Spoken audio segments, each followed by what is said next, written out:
Assalamualaikum warahmatullahi wabarakatuh. Alhamdulillah wassalatu wassalamu ala Rasulillah wa ala alihi wa ashabihi wa man tabi'ahu ila yaumil qiyamah. Amma ba'du. Kita melanjutkan kajian seri tauhid. Pada pertemuan yang lalu sudah dijelaskan tentang bahwa di dalam masalah syirik akbar tidak ada uzur dengan sebab kebodohan, taklid, ijtihad, dan ta'wil. Dan materi pada kesempatan hari ini adalah tentang takfir muayyan pelaku syirik akbar. Takfir muayyan, mengkafirkan orang muayyan dalam masalah syirik akbar dan juga dalam masalah yang lainnya kaitan dengan masalah zahirah. Dan di sini kita akan mengambil dari Alkitab, juga As-Sunnah dan Ijma para ulama, juga pernyataan-pernyataan individu para ulama. Setelah kita mengetahui bahwa kebodohan, taklid, ijtihad, ta'wil itu bukan uzur, otomatis bukan termasuk penghalang dari mengkafirkan pelakunya. Sehingga orang yang melakukan kemusyrikan, syirik akbar, atau kekafiran yang langsung menohok tauhid, bila dia melakukannya secara sengaja, lagi tidak dipaksa, karena nanti akan ada bahasan tentang dipaksa, ikrah, dan ketidaksengajaan itu orang yang salah ucap atau tidak memaksudkan terhadap ucapan mukafir atau perbuatan yang mukafir, maka orang ketika melakukan atau mengucapkan kekafir yang berkaitan dengan syirik akbar atau yang langsung menolak syahadat tauhid, maka langsung ditakyin, dikafirkan secara personil orangnya. Maksudnya kalau seandainya si Zaid membuat tumbal atau sajian atau membela hukum togut atau membuat undang-undang buatan atau menghina Allah dan Rasulnya atau menghina ajaran Islam, maka kita langsung mengkafirkan si Zaid ini secara ta'yin bahwa si Zaid telah kafir dengan sebab perbuatan ini, dengan sebab lontaran ini. Tidak boleh kita mengatakan ucapannya kekafiran, tapi si Zaidnya tidak bisa kita kafirkan. Itu pernyataan yang tidak benar, bentangan dengan nusus syar'iyah. Adapun dalil-dalil tentang masalah pengkafiran secara muayyan dalam permasalahan ini, baik orang itu orang yang bodoh atau ijtihad atau ta'wil atau taklid, maka sangat banyak sekali dalam Al-Quran, As-Sunnah, dan Ijma para ulama, juga nanti nukilan-nukilan ucapan para ulama. Allah Subhanahu wa ta'ala mengatakan, وَجَعَلَ لِلَّهِ أَنْدَادًا لِيُضِلَّ عَنْ سَبِيلِهِ قُلْ تَمَتَّعْ بِكُفْرِكَ قَلِيلًا إِنَّكَ مِنْ أَصْحَابِ النَّارِ. Dan dia menjadikan tandingan bagi Allah supaya menyesatkan dari jalannya. Membuat tandingan bagi Allah merupakan kemusyrikan. Karena dalam hadis Sahih Muslim, Rasul tanya, ayyudzambi a'zam, dosa apa yang paling besar?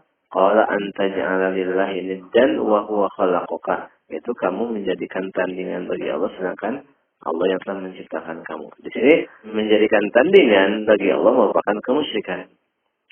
Di sini Allah Subhanahu wa ta'ala mengatakan, qul tamatta' bi kufrika qalilan innaka min ashabin nar. Katakanlah kepada si pelakunya, tamatta' bi kufrika qalilan innaka min ashabin nar. Nikmatilah kekafiran kamu sedikit, sesungguhnya kamu tergolong penghuni neraka. Di sini Allah Subhanahu wa ta'ala memerintahkan untuk mengkafirkan orang secara muayyan kepada orang yang menyekutukan Allah Subhanahu wa ta'ala. Qul tamatta' bi kufrika qalilan. Katakanlah kepada orangnya, nikmatilah kekafiran kamu sedikit, sesungguhnya kamu itu tergolong penghuni neraka. Di sini Allah Subhanahu wa taala memerintahkan kita untuk mengkafirkan orang muayyan. Kemudian juga firman Allah Subhanahu wa taala, وَجَعَلُوا لِلَّهِ أَنْدَادًا لِيُضِلُّوا عَنْ سَبِيلِهِ قُلْ تَمَتَّعُوا فَإِنَّ مَصِيرَكُمْ إِلَى النَّارِ. Mereka menjadikan tandingan bagi Allah supaya mereka memalingkan dari jalannya. Qul, katakanlah, tamatta'u, nikmatilah, maksudnya nikmati kekafiran kalian, karena sungguhnya nasib kalian itu masuk neraka. Di sini Allah Subhanahu wa taala memvonis apa? Memvonis orang yang menyekutukan Allah sebagai orang kafir. Allah merintahkan untuk mengatakan kepada mereka itu apa? Tamatta'u fa inna masirakum ilan nar. Nikmatilah kekafiran kamu sedikit, sesungguhnya nasib akhir kamu itu masuk neraka. Ini ketika mengatakan kalian, berarti kan mukhatabun, orang-orang muayyanun, orang-orang tertentu. Orang-orang tertentu, karena tidak mungkin dikatakan nikmatilah oleh kalian kalau orangnya tidak orang muayyan. Kalau orangnya tidak orang muayyan. Karena ini khitab kepada orang yang menyekutukan Allah. Allah merintahkan untuk mengatakan kepada orang yang menyekutukan Allah, wa nikmatilah kekafiran kalian. Berarti kalian orang mukhatabun, orang yang ada di depan kita. Berarti orang-orang muayyan. Allah memerintahkan untuk mengkafirkan secara ayin. Juga firman Allah Subhanahu wa taala, "Qul ya ayyuhal kafirun." Katakanlah, hai orang-orang kafir. Hai orang-orang kafir. Ini kan khitab kepada hai orang-orang kafir. Orang-orang kafirnya orang kedua, mukhatabun. Di sini berarti ketika mukhatabun, orang-orang yang dikhitabi berarti orang-orang yang muayyanun, orang-orang tertentu. Makanya mengkafirkan pelaku syirik akbar secara ta'yin itu merupakan perintah dari Allah Subhanahu wa taala. Makanya sebagian ulama dakwah tauhid di dalam kitab Ad-Durar As-Saniyah juz 9 halaman 291 mengatakan, Innal Qur'ana qad kafara al-musyrikina, Innal Qur'ana qad kafara al-musyrikina wa amara bitakfirihim wa adawatihim wa qitalihim. Sesungguhnya Al-Quran telah mengkafirkan para pelaku syirik dan memerintahkan untuk mengkafirkan mereka, memusuhi mereka, dan memerangi mereka. Jadi Al-Quran telah mengkafirkan pelaku syirik dan memerintahkan untuk mengkafirkannya. Tadi kan, Qul tamatta'u fa inna masirakum ilan nar. Qul tamatta' bi kufrika qalilan. Juga Allah Subhanahu wa taala telah memberikan contoh bagaimana seseorang, ini orang biasa, dia petani, ketika mendengar temannya mengucapkan kalimat kekafiran, langsung mengkafirkannya secara ta'yin. Di dalam surat Al-Kahfi, Allah Subhanahu wa taala menyebutkan tentang dua pemilik kebun, yang salah satunya sombong sampai mengatakan apa? Dia mengatakan, wa ma azunnu sa'ata qa'imatan wa la irudittu ila rabbi la ajidanna khairan minha munqalaba. Saya tidak mengira hari kiamat itu akan tegak. Dan seandainya saya dikembalikan kepada Rabbku, tentu aku akan mendapatkan tempat yang lebih baik darinya. Di sini orang ini meragukan adanya hari kiamat. Ini langsung menohok tauhid. Maka temannya bersama-sama petani mengatakan apa? Qala lahu sahibuhu wa huwa yuhawiruhu akafarta billadhi khalaqaka min turabin thumma min nutfatin thumma sawwaka rajula. Maka temannya mengatakan kepada orang itu, apakah kamu kafir? Apakah kamu telah kafir kepada zat yang telah menciptakan kamu dari tanah? Di sini si petani tersebut mengkafirkan temannya yang mengucapkan kalimat kekafiran di dalam surat Al-Kahfi. Jadi mengkafir ini juga termasuk dalil mengkafirkan orang muayyan, karena ini dua orang saling berbicara, yang satu meragukan hari kiamat, langsung ditakfir secara ta'yin oleh temannya, dan temannya ini bukan ulama, tapi orang biasa, tapi dia paham masalah ini.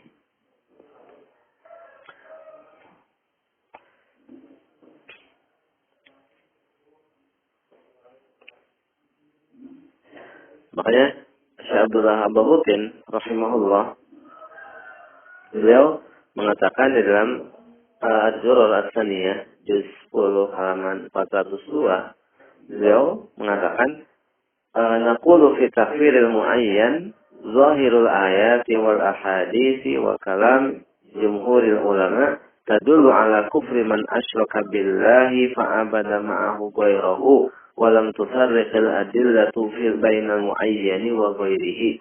Qala ta'ala innallaha la yaghfiru an yushraka bihi wa yaghfiru ma duna dzalika liman yasha. Wa qala ta'ala faqtulul musyrikina haitsu wajadtumuhum. Wa hadza amun fi kulli wahidin minal musyrikin. Syekh Abdullah Ababutin beliau mengatakan, kami katakan tentang tafsir muayyan, zahir ayat-ayat Al-Quran, hadis-hadis Nabawi, dan ucapan jumhur ulama menunjukkan kafirnya orang yang menyekutukan Allah, di mana dia mengibadati yang lain bersama Allah. Dan dalil-dalil itu tidak membedakan antara orang muayyan dengan yang lainnya. Allah mengatakan sesungguhnya Allah tidak mengampuni dosa penyekutuan terhadapnya dan mengampuni dosa yang di bawah itu bagi orang yang Allah kehendaki. Juga firman Allah Subhanahu wa taala, bunuhilah orang-orang musyrik itu di mana saja kalian dapatkan mereka. Kata beliau, wa hadza amun fi kulli wahidin minal musyrikin. Ini umum mencakup ya setiap individu para pelaku syirik. Jadi Allah Subhanahu wa taala memerintahkan untuk membunuh orang-orang musyrik, orang-orang musyrik. Musyrik itu jamak dari musyrik. Kalau seandainya individu musyrik, pelaku syiriknya tidak disebut musyrik, berarti tidak bisa dijamakkan menjadi musyrikin. Justru karena individunya adalah musyrik, makanya dijamak menjadi musyrikin, sehingga Allah Subhanahu wa taala memerintahkan untuk membunuh mereka. Jadi dalil Al-Quran, As-Sunnah, juga pernyataan para ulama tidak membedakan antara apa orang muayyan dengan apa orang yang muayyan. Di dalam kitab Majmu'atul Rasail wal Masail An-Najdiyah, Syekh Abdullah Ababutin mengatakan dalam halaman 657, beliau mengatakan zahirul ayat, beliau mengatakan wal amru alladzi dalla alaihi alkitab was sunnah wa ijma'ul ulama ala anna mithla syirki bi ibadatil ghairillahi subhanahu kufrun faman irtakaba syai'an min hadzal naw' aw hassanahu فهذا لا شك في كفره ولا بأس بمن تحققت منه أشياء من ذلك أن تقول كفر فلان بهذا الفعل. ويبين هذا أن الفقهاء يذكرون في باب حكم المرتد أشياء كثيرة يسير بها المسلم مرتدا كافرا ويستفتحون هذا الباب بقولهم من أشرك بالله فقد كفر وحكمه أنه يستتاب فإن تاب وإلا قتل والاستتابة إنما تكون مع معين. Syekh Abdullah Ababutin mengatakan masalah yang ditunjukkan oleh Al-Kitab, lihat Al-Kitab dan As-Sunnah dan ijma para ulama bahwa semacam penyekutukan terhadap Allah Subhanahu wa taala adalah kekafiran. Sehingga barang siapa melakukan sesuatu dari macam ini atau menganggapnya bagus, maka tidak diragukan lagi kekafirannya. Dan tidak apa-apa bagi orang yang engkau ketahui ada hal itu pada dirinya, tidak apa-apa engkau mengatakan si fulan telah kafir dengan sebab perbuatan ini. Dan hal ini dijelaskan bahwa para fuqaha menyebutkan dalam bab hukum orang murtad banyak hal yang menjadikan orang muslim menjadi murtad lagi kafir. Dan mereka memulai bab ini dengan ucapan mereka, barang siapa menyekutukan Allah maka telah kafir dan hukumnya adalah disuruh tobat. Kalau dia tobat maka dilepaskan dan bila tidak maka dibunuh. Sedangkan penyuruhan tobat itu hanya terjadi kepada orang muayyan, orang tertentu. Jadi sini Syekh Abdul Al-Butin rahimahullah menjelaskan bahwa dalil Alkitab, As-Sunnah dan ijma ulama semuanya menjelaskan bahwa orang yang menyekutukan Allah itu apa? Kafir. Tidak apa-apa bagi orang yang mengetahui bahwa si fulan sudah mengucapkan atau melakukan kekafiran, tidak apa-apa memvonisnya kafir. Si fulan telah kafir dengan sebab perbuatan ini. Dan beliau menyebutkan bahwa dalam semua kitab-kitab fikih para ulama memulai bab murtad itu dengan orang yang menyekutukan Allah dan menjelaskan bahwa orang yang menyekutukan Allah itu disuruh tobat, kalau tobat dilepas, kalau tidak maka dibunuh. Sedangkan penyuruhan tobat ini atau istitabah ini hanya terjadi kepada orang muayyan, karena kalau seandainya orangnya tidak ada, tentu tidak dibunuh atau tidak disuruh tobat.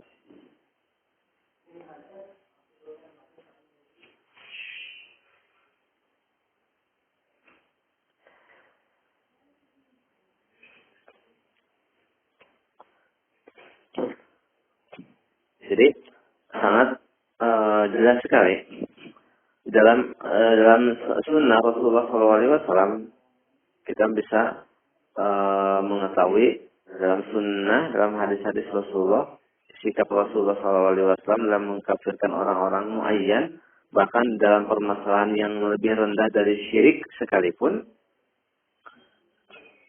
Rasulullah SAW mengatakan dalam hadis Sahih Al-Bukhari, man baddala dinahu faqtuluh. Siapa yang mengganti agamanya maka bunuhlah dia. Syekh Abdul Al-Butin ketika menjelaskan hadis ini beliau mengatakan dalam Az-Zurar As-Sanadi 10 halaman 403, kata beliau, wa hadza ya'ummul muayyana wa ghairahu. Perintah membunuh orang murtad ini adalah mencakup orang muayyan dan yang lainnya.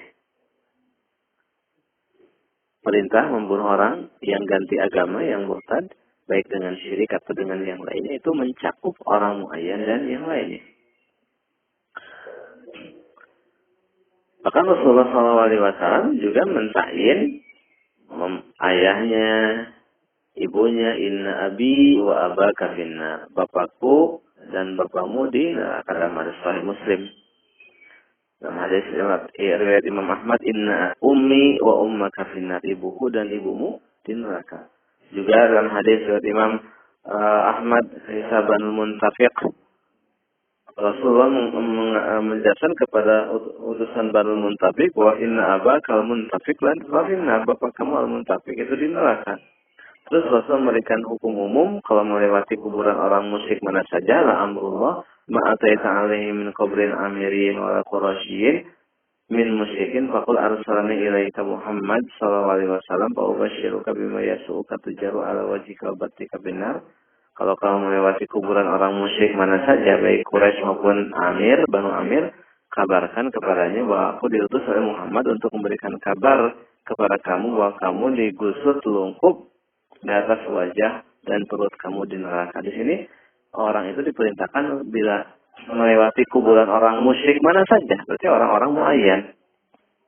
Kalau menemukan kuburan orang musyrik mana saja agar mengucapkan ucapan tersebut.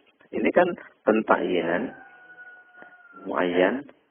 Juga Rasulullah SAW bahkan dalam kaitan dengan zakat, yang kaitan dengan syar'i az-zahirah, yang sebenarnya lebih rendah daripada syirik dan tauhid, tatkala diisukan kepada Rasulullah SAW bahwa Banu Mustalik mereka menolak membayar zakat, maka Rasulullah SAW bermaksud untuk memerangi mereka.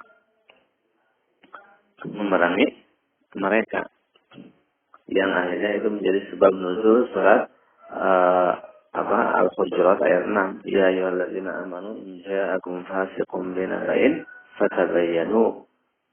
yang mana kabar tentang hal itu tidak benar.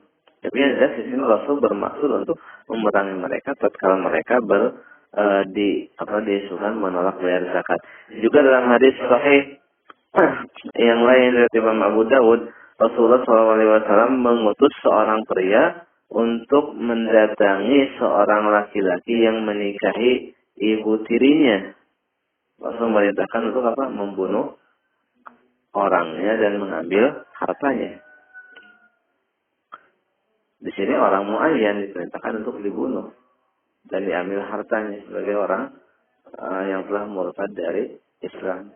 Padahal itu dalam masalah syariat kaitan menghalalkan yang haram atau menolak hukum haram.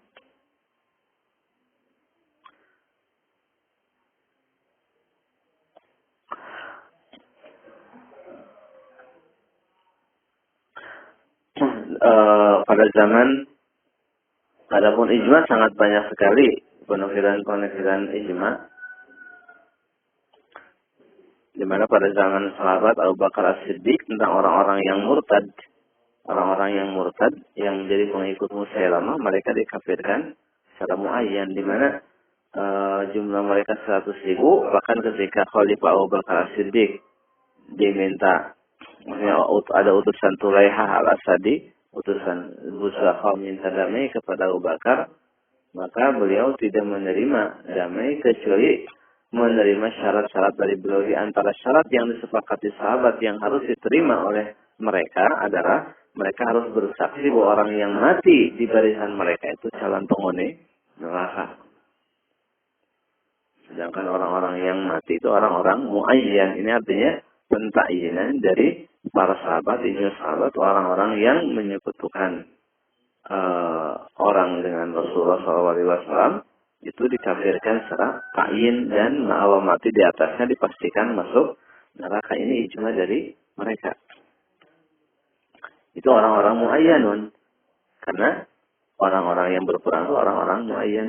Itu merupakan ijma dari para sahabat zaman Khalifah Abu Bakar atas pengkafiran mereka secara muayyan.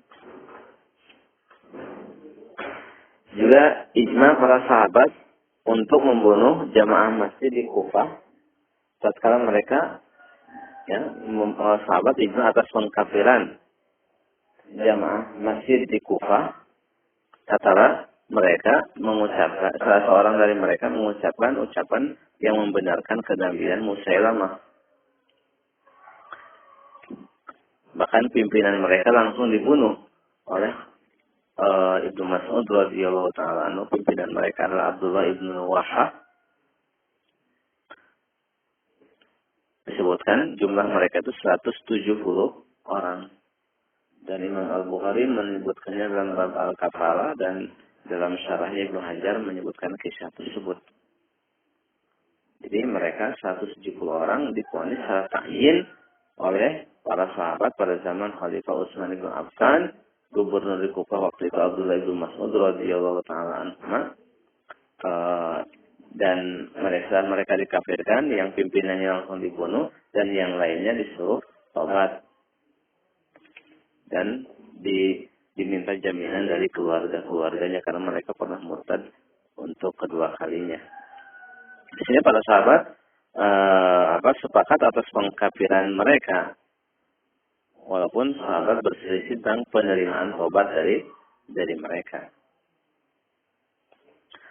Juga ijma para sahabat untuk mengkafirkan orang yang mengkultuskan Ali dan orang-orang gulat Rafidhah.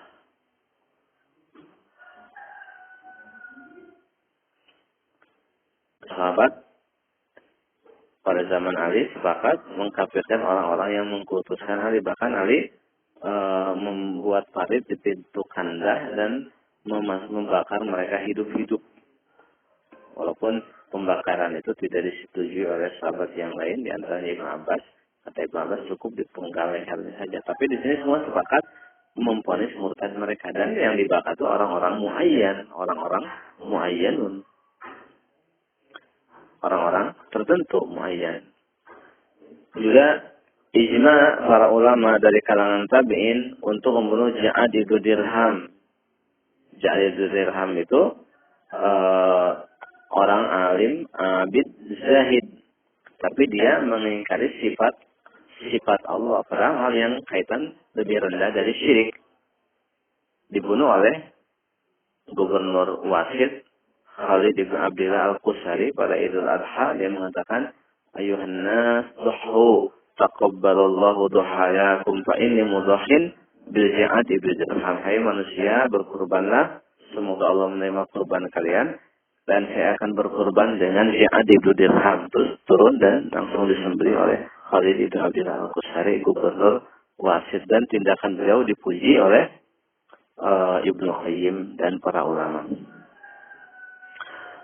Juga ijma para ulama terhadap orang-orang muayyanun dari kalangan para penguasa Banu Ubaid di Mesir. Syekh Muhammad bin Abdul Wahhab beliau mengatakan, min akhiri ma jara qissatu Bani Ubaid muluk Mesir Misr wa ta'ifatihim wa hum yad'una annahum min ahli bait wa yusalluna al-jum'ah wal jama'ah wa nasabul qudata wal muftin wa ajma'al ulama ala kufrihim wa riddatihim wa qitalihim wa anna biladahum biladu harbin yajibu qitaluhum walau kanu mukrihina mubghidina lahum.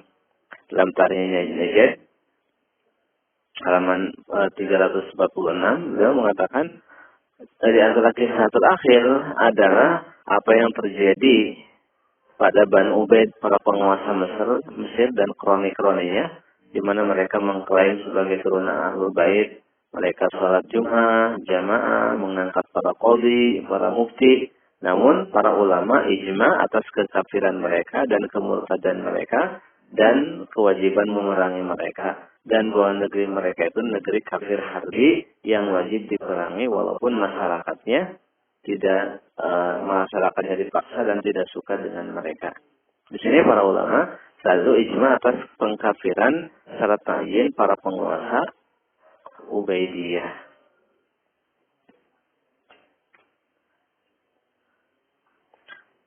Syekh Muhammad bin Abdul Wahhab rahimahullah ketika ada seorang tokoh dari Ahsa, Ahmad bin Abdul Karim Al-Ahsa'i, yang membedakan antara orang muayyan dengan orang yang ghair muayyan, dengan perbuatannya syirik, orangnya tidak dikatakan musyrik, seperti yang banyak dianut pendapat ini oleh orang-orang mazhum zaman sekarang ini atau orang-orang yang terpengaruh dengannya. Syekh Muhammad mengirim surat kepada Ahmad bin Abdul Karim Al-Ahsa'i. Di antara isi suratnya dia mengatakan, hal qala wahidun minas sahabah ila zaman Mansur an haula yukaffaru anwa'uhum la a'yanuhum. Apakah ada orang sejak zaman sahabat sampai zaman Mansur Al-Bahuti, maksudnya ulama zaman beliau, ulama mazhab Hambali zaman beliau. Apakah ada seorang dari zaman sahabat sampai zaman Mansur yang mengatakan bahwa mereka itu para pelaku syirik dikafirkan nau'nya saja, tidak muayyannya? Dan berarti di sini tidak ada seorang pun dari zaman sahabat sampai zaman beliau orang yang mengatakan bahwa pelaku syirik akbar itu tidak ditakyin, hanya dikatakan perbuatannya saja kafir, orangnya tidak dikafirkan. Ini tidak, tapi justru ijma adalah dikafirkan secara muayyan, secara takyin. Bahkan mentakyin pengkafiran pelaku syirik akbar itu merupakan manhaj Ahlus Sunnah wal Jamaah. Imam Al-Barbahari dalam Syarh Sunnah yang merupakan kitab manhaj Ahlus Sunnah wal Jamaah, poin ke-49 mengatakan, wala yukhraju ahadun min ahli qiblah minal Islam hatta yarudda ayatan min kitabillah aw syai'an min athari rasul aw yusalli li ghairillah aw yazbaha li ghairihi faman fa'ala dzalika faqad fa'ala syai'an min dzalika faqad wajaba 'alaika an tukhrijahu minal Islam. Tidak seorang pun dari ahli kiblat dikeluarkan dari Islam sampai dia menolak satu ayat dari kitabullah atau sesuatu dari asar hadis Rasulullah atau sholat kepada selain Allah atau menyembelih untuk selain Allah, maksudnya berbuat syirik. Barang siapa melakukan sesuatu darinya, maka telah wajib atas kamu untuk mengeluarkan dia dari dari Islam. Wajib atas kamu untuk mengeluarkan dia dari Islam.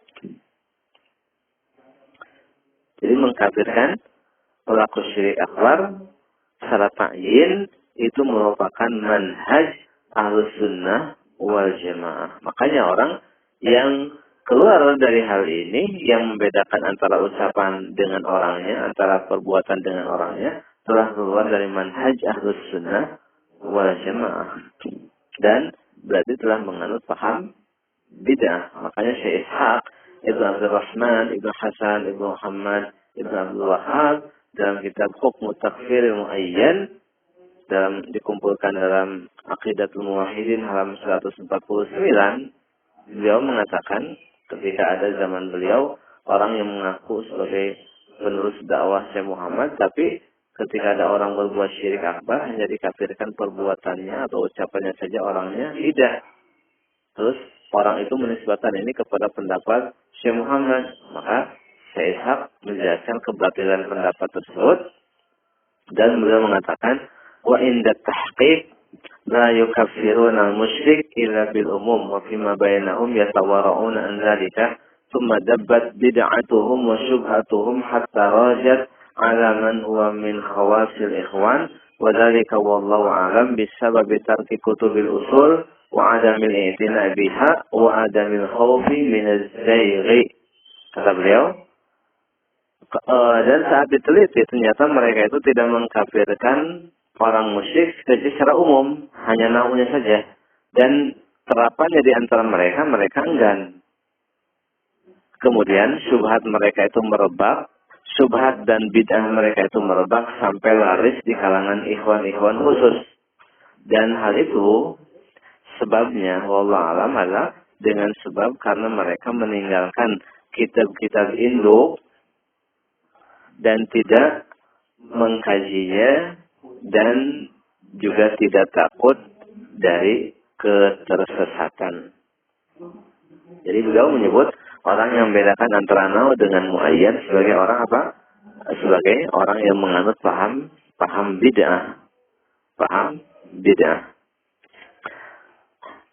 Syekh Abdullah Al-Butin juga beliau menjelaskan, beliau mengatakan dalam Ad-Durar As-Saniyah di 10 halaman 418,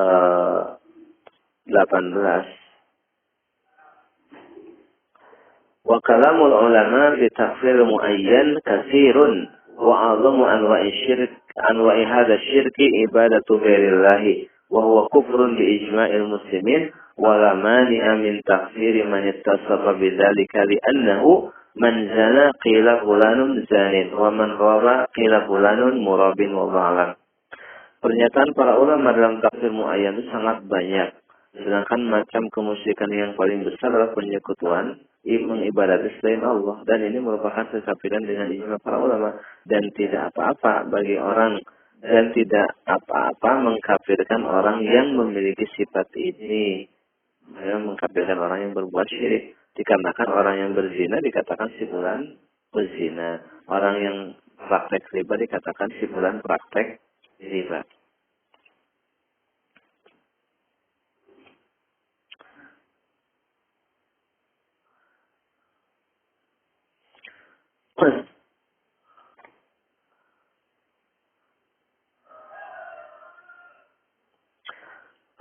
Kemudian juga Syekh Muhammad Ibn Ibrahim Al-Syekh, ketika zaman beliau ada orang yang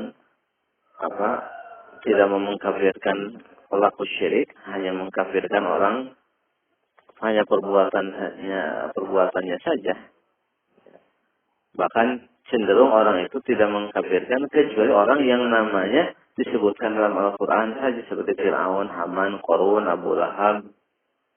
Maka Syekh Muhammad Ibrahim Al-Syekh dalam Majmu' al-Fatawanya di 184 beliau mengatakan, wa azunnuhum la yukaffiruna illa man nasal Qur'anu ala kufrihi kafirawan.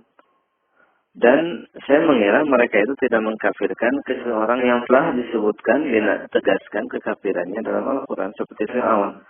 Wan nususu la taji'u bita'yini kulli ahadin. Sedangkan nas-nas itu tidak datang mentakyin setiap individu, tidak menyebutkan nama-nama semuanya. Yadrusu bab hukmil murtad, orang itu mengkaji bab hukum orang murtad, wala yutabbiqu ala ahad, namun tidak menerapkan kepada seorang pun. Wa hadhihi dhalalatun amya wa jahalatun kubra. Ini adalah kesesatan yang buta dan kebodohan yang yang sangat besar. Jadi beliau menyebutkan bahwa tidak mentakyin itu merupakan kebodohan dan kesesatan.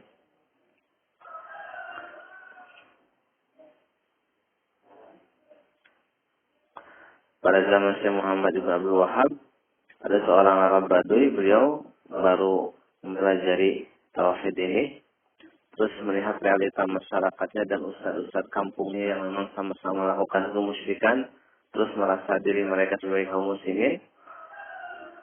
Maka si orang Arab Baduy itu langsung mengkafirkan kondisi dirinya dan teman-teman yang ada di kampung yang sama-sama berbuat syirik, dan bahkan ustadznya juga yang berbuat syirik. Syekh Muhammad menyebutkan dalam Syarah Sitatil Mawadi' Minas Sirah tentang pengkafiran muayyan ini. Kata beliau, wa ma ahsana maqalahu wahidun minal bawadi hina qadima alaina wa sami'a syai'an minal Islam ashhadu annana kuffar, yakni huwa wa jami'ul bawadi, wa ashhadu anna al-mutawwi' alladhi yusammina ahla Islam annahu kafir. Sungguh indah sekali ucapan seorang Arab Baduy tatkala datang kepada kami dan mendengar sedikit tentang Islam. Ia berkata, saya bersaksi bahwa kami ini orang-orang kafir. Dia dan seluruh penduduk Baduy yang sama berbuat syirik. Dan saya bersaksi bahwa Mutawwi, ustadz yang menyebut kami sebagai orang Islam, dia kafir juga. Maksudnya ustadz ini juga berbuat syirik dan menganggap bahwa kaum musyrikin sebagai orang-orang Islam.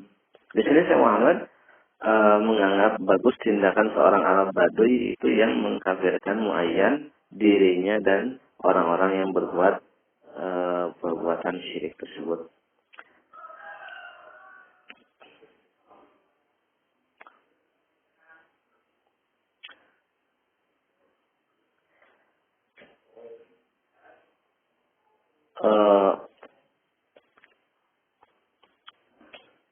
Ibnu Taimiyah menjelaskan tentang ulama-ulama mazhab Hanafi. Syekh Muhammad mengatakan, qala Abu Abbas rahimahullah, Ibnu Taimiyah mengatakan, haddatsani Ibnu Khudairi an walidihi Asy-Syaikh Al-Khudairi Imam Al-Hanafiyah fi zamanihi, telah mengabarkan kepadaku anak Al-Khudairi dari ayahnya Syekh Al-Khudairi, tokoh Hanafiyah di zamannya. Qala, berkata, kana fuqaha Bukhara yaquluna fi Ibnu Sina, para fuqaha Bukhara mengatakan tentang Ibnu Sina, kana kafiran zakiyan. Ibnu Sina itu orang kafir yang cerdik. Fahada Imamul Hanafiyah fi zamanihi haka an fuqaha Bukhara jumlatan kufra Ibnu Sina wa huwa rajulun muayyanun musannifun yatazaharu bil Islam.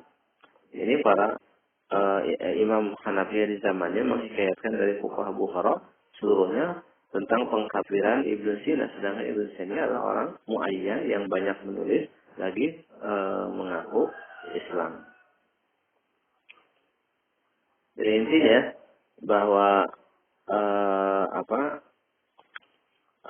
mengkafirkan muayyan ini merupakan akidah manhaj Ahlussunnah wal Jamaah. Sehingga kita jangan terpengaruh dengan lontaran-lontaran orang yang menyebut kita sebagai takfiri, khawarij, dan yang lainnya. Justru orang yang menuduh kita sebagai khawarij itu orang yang tidak paham dakwah para nabi. Karena dakwah para nabi mengkafirkan pelaku syirik, kalau khawarij mengkafirkan pelaku dosa besar.